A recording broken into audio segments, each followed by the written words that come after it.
what I'm going to do is I'm going to unthread my machine, and before I move on, I am going to crank my handle because I have this white needle right here. And in order to cast off, I'm going to pull this out of the threader.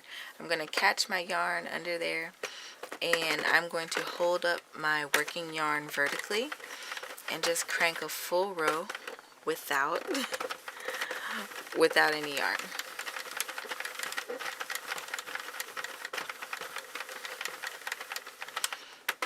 See it come back around pretty quick.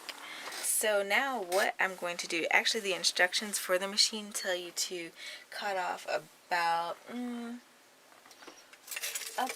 12 inches of yarn. I do that more or less, or at least enough to go around the circumference of the machine. So, you know, it's about 12 inches. And I do that just so I can have enough to sew together my project. So now that I've roughly rounded that around the machine, I'm just going to snip that yarn off. And I'm going to start casting off my machine. So in order to do that, what I want to do without roughly pulling my stitches off of my needle, I'm going to thread this guy through. He wants to cooperate. I'm going to thread him through like that. And I feel safe enough to crank my machine.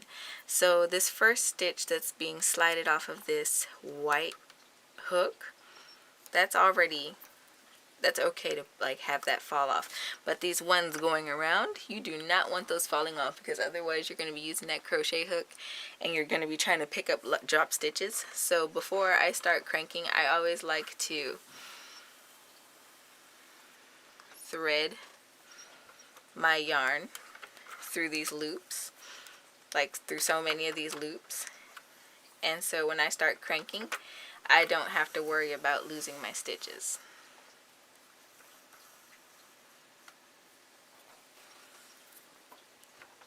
Just do one more and crank it around.